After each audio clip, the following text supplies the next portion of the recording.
Gracias, señor alcalde. Vamos a ver.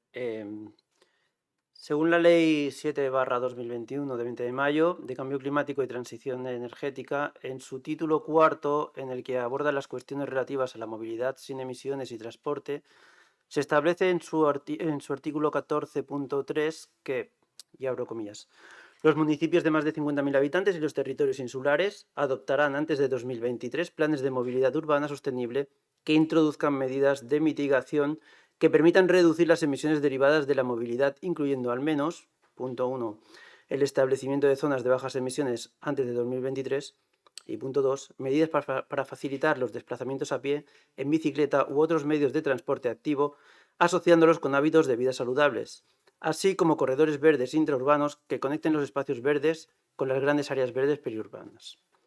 Cerro comillas. Bien.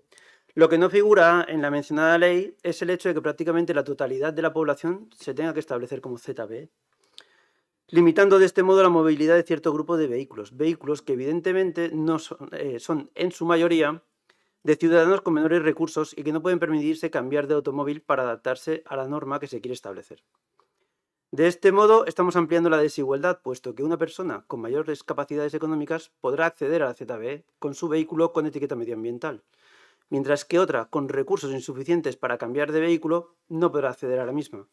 Sinceramente, a nosotros esto nos parece una regresión de los derechos de unos en favor de otros y justamente pierden los más desfavorecidos.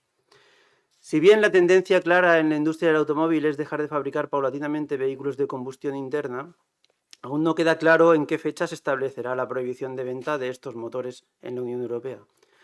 Esa fecha se había establecido en el año 2035, pero con las presiones de algunos países miembros como Alemania o Italia y con la aparición en el terreno de juego de nuevos e-fuel, ese límite ha quedado en suspenso y a día de hoy aún no sabemos a ciencia cierta cuándo se establecerá esa fecha límite.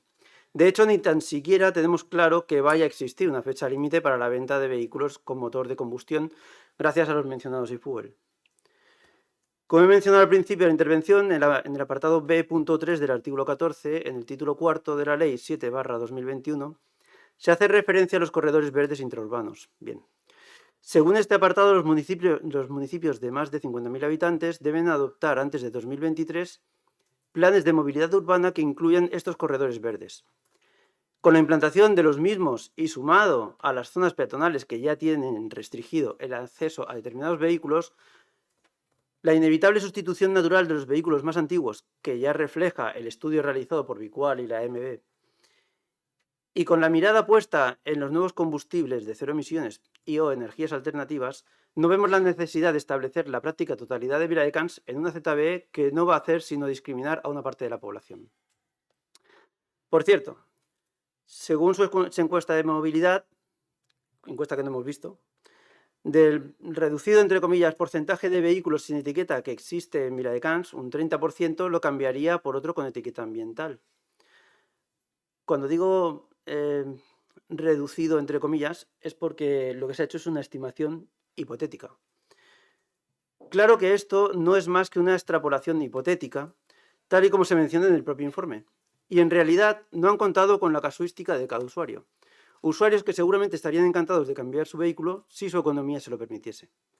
En cualquier caso, resulta que basándonos en una hipótesis, establecen que para la fecha de entrada en vigor de la ZBE, tan solo el 1,83% del parque de vehículos de Viladecans será afectado por la misma. Es decir, según sus cálculos, 774 vehículos. Si esto resultase así, realmente dará gusto ver que nuestros conciudadanos tienen el poder adquisitivo suficiente para renovar sus vehículos. Yo sinceramente dudo que vayamos a alcanzar esa cifra. Y casi mejor no hablamos de la posible, también entre comillas, estimación económica del cálculo del impacto a los ciudadanos. Ya casi ni me lo podía creer cuando estaba estudiando la documentación y resulta que para realizar los cálculos hipotéticos, por supuesto, se basan en un precio de mercado de un vehículo de segunda mano de 20.764 euros. Bueno, a continuación multiplican esa cifra por el número hipotético de vehículos que se tendrían que cambiar y el resultado lo dividen entre el total de la población de Viladecans, resultando así una cifra de entre 192 y 241 euros de coste por habitante. Oiga, no sé, esto es fantástico, su manera de hacer los cálculos. ¿Quiere esto decir que tenemos que abordar cada ciudadano entre 192 y 241 euros para la adquisición de los vehículos que se deben sustituir? ¿Es esa su forma de menospreciar el esfuerzo económico que puede suponer para cualquiera de los afectados la medida que quieren implantar con esta ZBE? ¿Realmente creen que alguien que a día de hoy no ha podido sustituir su vehículo por uno con etiqueta medioambiental podrá permitirse el lujo de pagar 20.000 euros cuando se implante esta medida? Por cierto, que el vehículo eléctrico que se adquirirá para el control de ZBE tiene un coste de 35.000. Si por todo lo anterior fuera poco, resulta que nos presentan una valoración económica de mantenimiento anual por un importe estimado de 375.000 euros. Eso sin hablar de lo que es la puesta en marcha. Pero bueno, no nos asustemos con lo que nos va a costar anualmente, puesto que para compensar este importe tenemos el cálculo de ingreso, hipotético también, claro, por sanciones con la suma de 500 o 1.125 euros.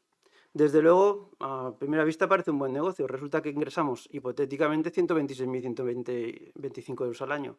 Pero bueno, que nadie se nos asuste porque esto no se hace por dinero, sino por el bienestar de la salud de los ciudadanos.